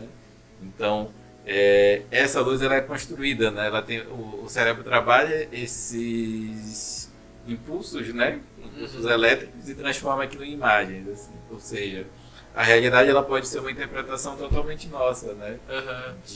Dos impulsos que você recebe do dia a dia, assim. Ou seja, não necessariamente existe uma realidade fora, né? Talvez exista uma realidade toda dentro construída, assim. De relações que você acha que tem, mas sei lá. São questões que entram para o campo chama de solipsismo, se eu não me engano. Caramba, que nome difícil. É a crença de que só você existe, né? Nossa. E os outros não existem. São apenas... Você é o protagonista Você Nossa, eu já pensei isso já. Caramba. Eu gosto dessa área da filosofia. É a metafísica, essa área da filosofia. E também uma dúvida que eu tenho falando dessas coisas é se você pega, tipo, o seu cérebro, você pega sua cabeça, pronto, uma forma mais simples, você pega a sua cabeça e troca de corpo. Você ainda vai continuar sendo você? Tipo, você ainda lembra das coisas que aconteceu? Você vai ser a mesma pessoa, só trocar de corpo. Assim, eu tenho algo que eu sempre digo para as pessoas, assim, nós somos memória, antes de tudo, assim. Por exemplo, tu vai voltar para casa hoje porque tu tem memória, senão tu não voltaria. Amanhã tu vai pra escola, sim, porque tu tem memória. Onde eu estudo, onde É, eu com meus pais. Isso, quem são meus pais. Então, o eu como lugar, né, lugar mental, físico, sei lá, ele é muito frágil, assim, para você dizer o eu está ali, né? Aquilo ali sou eu. E no entanto a gente vive uma vida prática toda voltada na persona, né? No eu, pelo menos no eu, vamos dizer assim, ideal, né? Porque o eu ideal que eu digo é aquilo que você quer mostrar, aquilo que você quer que as pessoas saibam de você e aquilo que elas mostram para você também, né? Ou seja, nesse sentido, o eu social, ele acaba sendo uma máscara que todo mundo usa para se mostrar para o outro, né? Mas ainda assim, mesmo que o eu seja a máscara, é difícil apontar para algo real, né? O eu real, quem é o eu real, né? Quando eu estou sendo real, né? É muito complexo, porque o eu pode ser muitas coisas. Pode ser muita coisa. E, por exemplo, localizar essa persona que a gente chama de cada um de nós, né? Bruno, Luan, Bruno, né? É muito difícil porque a gente se relaciona com várias pessoas e para cada pessoa a gente mostra um viés, né? Uma característica, né? Porém, o todo dessas experiências é você, né? Porém, o todo da experiência é só você que tem. Ou seja, e aí talvez, eu digo sempre isso também, que Sonhos de vida, são pessoas. Sim, talvez sim. Eu penso que boa parte desses problemas assim de ansiedade, depressão, é a dificuldade que tu tem de se relacionar contigo mesmo, né? Porque o outro, a relação com os outros, ela é toda uma invenção, né? Ela é toda inventada, assim, as palavras que tu usa são inventadas, o teu trejeito é inventado, tu tenta corresponder ao que o outro espera que tu fale, que tu diga, que tu faça, sabe? Mas tem um momento que tu não tem que fingir. Esse momento é o momento que a depressão te pega ou que a ansiedade te pega, né? Opa, eu estou aqui comigo mesmo e agora, né? O que eu faço? Estou sozinho de novo. Estou sozinho de novo? Vou interpretar para quem? Melhor sozinho do que mal acompanhado. É isso. O Bruno dando uma indireta pra alguém. Cara, O Bruno levando pro pessoal. Ok. daquele jeito que eu já dei bloco e já sou porra. O Bruno saindo depois, Saindo. pensando na vida. Transcendendo. Transcendendo ele no banho, Transcendendo. Transcendendo, não, você falou a verdade. Tem gente que quando você acha que a pessoa vai te surpreender, ela vai lá e te decepciona. Bruno Isso vale pra todos os tipos de pessoas, hein? Pra amigos, Mas é aquilo que eu tava te falando antes, a decepção é algo natural, assim. E eu penso. Por isso que eu falei lá, lições de vida, tipo, você vai aprendendo assim. Sim, assim, quanto mais. Você acostuma. Quanto mais tu normalizar isso, sabe? Por exemplo, o processo de dar errado só pra ti, não, e dá errado pra todo mundo, né? A gente tende a achar que dá errado só pra gente. Por quê? Porque a gente vive a nossa experiência subjetiva, a gente não vive a vida do outro, né? A gente não. E ninguém mostra quando dá. Ninguém mostra quando tropeça na calçada. Ninguém tira selfie nesse momento, entendeu? Ninguém mostra o outro lado da história. Tropecei na calçada, entendeu? Tá aqui o selfie. Não, ninguém mostra esse momento, assim. Então a tendência, por a gente não ter essa visão, é achar que só dá errado pra gente. Só eu que não consigo isso, só eu que não faço aquilo, assim. Mas o natural da vida é que algumas coisas dão certo e outras não dão, né? Quando não der, cara, por mais difícil que seja, né? Paciência, né? Claro que não estou dizendo também, como eu sempre digo, não é fácil, né? Mas que o processo ele acontece para todo mundo, assim. Se não chegou a vez, vai chegar a vez, né? Vai chegar a sua vez de quebrar a cara algumas vezes, muitas vezes, talvez. Mas é o processo natural da vida, assim. Eu digo sempre que o importante, até sobre filosofia mesmo, é tu observar a vida. A vida ela está acontecendo para todo mundo, assim. E isso não é algo que um filósofo disse, assim. E aí nesse sentido que eu digo que pensador todo mundo é, assim. Quando tu consegue refletir sobre você mesmo, né? Sobre as coisas que acontecem e perceber que existe uma ordem de coisas acontecendo, assim, ou seja, tentei algumas coisas deram certo, outras não deram tão certo assim, e é natural que seja assim, né? Sempre vai ser assim. E saber ver isso na vida das outras pessoas, né? Eu digo sempre que eu aprendo muito convivendo com os outros, né? Eu aprendo muito com os erros dos outros, assim. Eu tento aprender com os meus também, né? Mas eu aprendo muito mais com os erros dos outros que você aprende. Muito mais. E também uma coisa que afeta e... Não, é que afeta e afetou e afetará muita gente é o caso das redes sociais. Porque elas sempre... As redes sociais, as pessoas sempre elas estão as conquistas delas ou uma parte de vida que elas estão bem. Não, assim, é interessante até isso, porque... E a gente tende a esquecer, assim. Quando é que a pessoa tira foto? Quando ela tá arrumada, né? Ela tá arrumada. Exatamente. Quando ela tá no restaurante. Sim. Quando ela tá na balada gastando. Né? Certas pessoas aí que tiram foto na hora que acorda já e postar. Isso. Na academia. O Bruno Na- tá atacado. Na Não, não tô academia. fazendo uma indireta. Essa não era. Ou seja, a fatia de vida que tu vê dos outros, ela é toda uma construção ideal do que aquela pessoa queria te mostrar. Assim. Aham. Não dá pra dizer que fulana postou uma foto sorrindo, ela tá feliz. Uhum. Cara, difícil dizer, né? Pois é. Então, Metaforado. e aí nesse sentido que eu digo, a única vida que tu tem 100% de contato é a tua, assim. Uhum. E aí talvez por isso que eu sempre digo assim, tu tem que desenvolver uma forma de estar contente contigo mesmo, assim, até nas situações mais adversas, né? Uhum. Porque a única pessoa com quem tu se relaciona de verdade é contigo mesmo, assim. Todas as outras pessoas, elas estão passando, né? Elas te encontram em algum momento e aí, de acordo com a ideia que tu tem delas ou o que elas querem ter delas mesmas, elas vão se mostrar pra você de alguma forma, né? Mostrar a sua verdadeira É face. isso, tipo, olha aqui, eu tô feliz e tal. É. Uhum. Ou aquela frase clássica, eu estou magro. Meu Ou, Deus. sabe?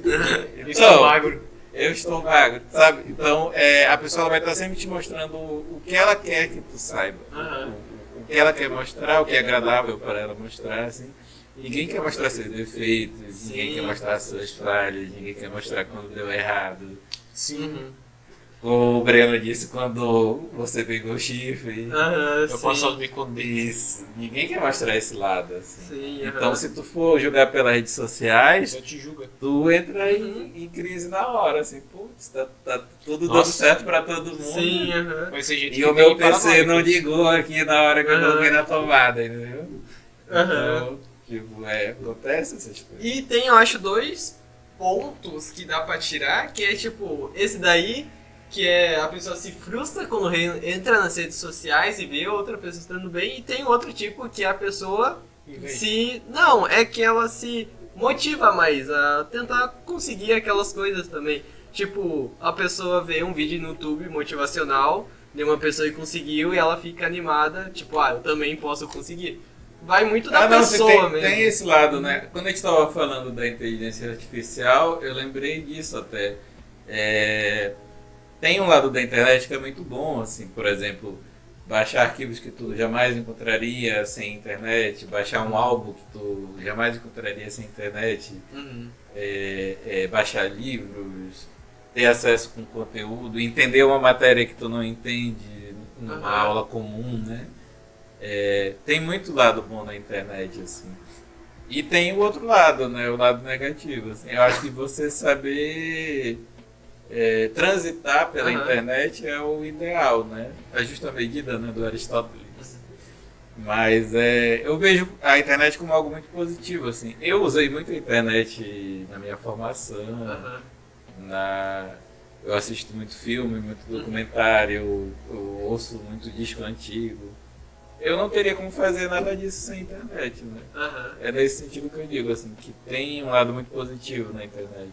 Então a internet é boa ou não, vai depender muito da pessoa. Vai depender muito da pessoa, assim. É por isso que eu falo, tipo, o TikTok, esses negócios de vídeos curtos, além de uma pessoa assistir 500 vídeos por dia, se um ou dois deles agregar pra vida dela, é muita coisa, né? E perde muito tempo ainda. Tem gente que fica 5 horas no TikTok. E tem conteúdo bom no TikTok, né? De Tem, aham. ciências, de autoconhecimento. Só saber o que você está assistindo. Sim. Ficar lá só rolando na tela assim não vai adiantar nada. Vai vir uns vídeos bem macabros lá pra você. O Bruno tá. Nada, Bruno. Pois é, tem. Porque no TikTok. Porque tem muitos conteúdos, criadores, professores, que eles viram o TikTok também é uma forma. Às vezes as pessoas nem pesquisam mais no Google, vão direto no TikTok pesquisar alguma parada. Tipo, pesquisa uma matéria lá, a pessoa acha um vídeo de 30 segundos explicando aquela matéria e só aquele trecho que ela realmente queria. Daí ela não vai por tipo uma videoaula de 1 hora. E ficarem enrolando aí na Eu uso muito o YouTube, assim. Eu uso Aham. muito o YouTube mesmo. Eu acho que a rede que eu mais uso é o YouTube. Eu acho muito importante isso, você não se prender aos vídeos curtos, porque o conteúdo de verdade é os conteúdos longos, né? 10 Sim, anos aí foi um conteúdo longo, do nada surgiu e virou a modinha do momento. Você foi lá ficar o dia inteiro gastando teu dedo na tela. E o TikTok aí tem essa função mesmo, assim, de talvez, né? Ah, tu viu um vídeo interessante aí vai te encaminhar para um outro vídeo melhor, né? O algoritmo. Algoritmo. É nesse sentido. Você não escolhe o vídeo, ele apenas vai e aparece na sua tela ali pra você. Não é igual o YouTube ou Netflix, alguma coisa assim, que você escolhe o conteúdo que você quer assistir. O TikTok vai te recomendar o que você prestar mais atenção. Ele reúne metadados e se baseia no que você gostou dos vídeos anteriores e joga para outros vídeos. E te fazendo ficar dentro da plataforma, óbvio. Tipo, o TikTok é muito bom pra você passar tempo. Tipo, às vezes você tá sem nada pra fazer não, e você sim, só quer assistir tem um vídeo esse bom. lado, assim, não necessariamente tu quer fazer algo, né? Vou só passar o tempo, esperar, sei lá. Sem uma consulta, sei lá, e você passa o tempo ali. Você não quer abrir a Netflix, você nunca abre uma Netflix antes de ser consultado em algum lugar. E o Kawaii também faz Sim. isso. Assim.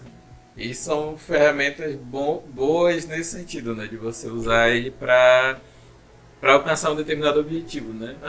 Não para você gastar tipo 4 horas de... Pois é, no TikTok. Mas é né? muito difícil não ficar preso. Né? É muito viciante essas redes sociais. Teve uma época que eu peguei, ficava 2h30 no TikTok e umas 3 horas no Instagram, tipo, tava difícil mesmo. Hoje em dia, se for ver lá, tipo, meia hora no Instagram e 40 minutos no TikTok é muito. E o Instagram eu acho que é o que eu mais uso também, mas o Instagram foi por causa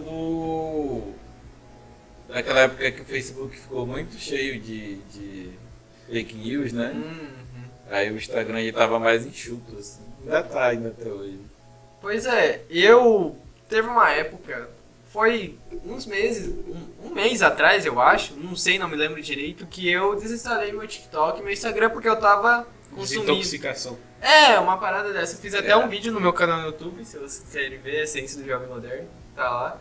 E é um vídeo onde eu falo sobre o que me ajudou essa desintoxicação das redes sociais. É uma parada que me ajudou muito e que você precisa saber ter um autocontrole de ficar mexendo no TikTok e no Instagram. Bom, eu não tinha esse autocontrole direito, então não era uma rede social muito pra mim, porque senão eu ia ficar horas ali, ou eu fico horas ou não vejo nada. E eu resolvi não ver nada porque seria melhor pra minha saúde.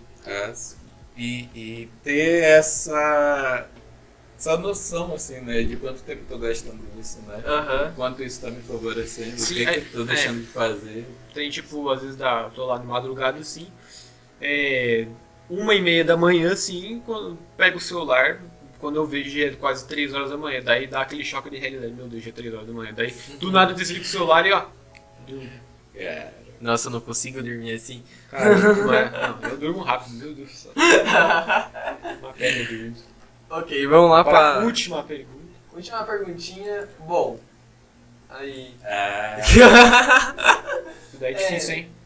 Existe filósofos importantes nos dias atuais e qual o impacto que eles causam ou vai causar no futuro? Nos dias atuais, no Brasil tem muitos, né? Eu acho que vai crescer ainda mais isso. Ainda bem, né? Não só da filosofia em si, né? Mas mas falando de filosofia propriamente, nós temos Pondé, nós temos o Clóvis, O Cortella. todos muito influentes assim. E aí não exatamente de filosofia, mas que transcendem pela filosofia, o Leandro Carnal, né, que é historiador, tem também o canal CPFL Cultura, que é da TV Cultura, né? Ele é muito bom também, sempre leva algum... Tem a Casa do Saber. O impacto dessas redes e canais no dia a dia é muito grande, assim, porque traz para a filosofia um público que talvez teve pouco contato com a filosofia até então, né? Principalmente os da minha época, né, que não tiveram filosofia, e os da nova geração, porque traz um público que talvez não goste da filosofia acadêmica, né, da escola, mas gosta da filosofia como expressão de pensamento, né, de reflexão de pensamento mesmo. Então, a gente tem também o Noam Chomsky, que é norte-americano. A gente tem um filósofo coreano muito bom também, que eu li um livro dele recentemente, que ele fala sobre o impacto das cobranças do capitalismo na personalidade do indivíduo, né? Caramba. Eu esqueci o nome dele agora, não vou lembrar, ele é sul-coreano, mas ele dá lá na França. Nossa. Quando se fala de filósofos nos dias atuais, é muito difícil de vir algo na cabeça, assim, tipo, você pensa mais no passado mesmo. Ah, sim, é também assim, porque os filósofos que a gente estuda na escola e na graduação são filósofos até os anos 80 no máximo. Assim. Igual cientistas. Sim, é igual cientistas. Assim. É claro que tem muita coisa sendo produzida, né, muita obra sendo lançada, porém o respaldo acadêmico que esses caras vão ter daqui com 20, 30 anos, né? É muito difícil o cara ele conseguir ser lido, né, academicamente, ainda em vida, vamos dizer assim. Acontece, né, mas é raro. Pois é, né? Tipo, cientista e filósofos deu uma estouradinha com a cultura pop que veio. Sim, Com nós Einstein. tivemos o Stephen Hawking, né? Ficou famoso ainda em vida. Um outro alemão lá que eu esqueci agora o nome dele. O gato lá, do gato de Schrödinger. Isso, ele também. O Einstein, né, vai viver a vida dele pop, né? Mas na filosofia, eu acho que brasileiro mesmo, assim, de produção de livros, o Cortella acho que é o que mais se destaca. Sim, tem aquele vídeo icônico do Cortella, que é a vaca da leite lá. E o Cortella ele foi aluno do Paulo Freire, né, de doutorado. Ele foi, se não me engano, o último aluno do Paulo Freire. Nossa. Tipo, ele tem um currículo bom. Um currículo muito bom. E esses filósofos, eles já estão com uma certa idade, né? Sim, essa geração deles é a geração pós ditadura militar, né? A filosofia no Brasil ela começa com os anos 30, com a vinda de professores franceses, né, para cá. Eles formam os primeiros filósofos, a geração do Fernando Henrique é dessa época, inclusive, sociólogo. Né? Nos anos 30, mais ou menos? Assim. 30, 40, assim, Caramba. os primeiros. Só que aí em 62 vem o golpe militar e tira a filosofia da grade, né? Fica a filosofia só para quem fazia seminário. Caramba. Aí essa galera vai toda estudar fora, né? Todos eles são mestres e doutores fora, na Europa. Aí quando eles voltam ao início da democratização, anos 80, aí retorna a filosofia para a universidade de novo. Então tem também esse viés também aqui no Brasil, né? E aí eles são a primeira geração de filósofos que, até porque, como a gente falou no início, até 2000 era coisa de maluco, né? Aí de 2010 vem ganhando um certo respaldo, assim, social, intelectual. Pois é, né? E eu acho que os dois filósofos que eu mais vi sobre e que apareceu na minha timeline é o Cortella e o Clóvis, assim, que acho que são os dois nomes principais na filosofia brasileira. Do Clóvis. Clóvis, ele é dos três, né? O Clóvis é o que eu mais gosto. Assim. Mas eles são muito bons, todos eles, assim, o Pondé é muito bom. E o Pondé ele faz uma visão crítica, né, do intelectual brasileiro, assim. Ele é um contraponto, vamos dizer assim. Ele não é de esquerda, né, como a maioria dos pensadores da filosofia são.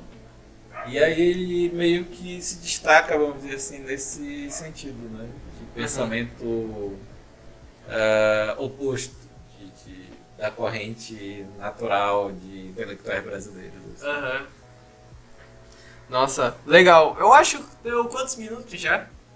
Que minutos o quê? Já deu 1 hora. Mais 1 hora. 2 horas já. Nossa, Da hora.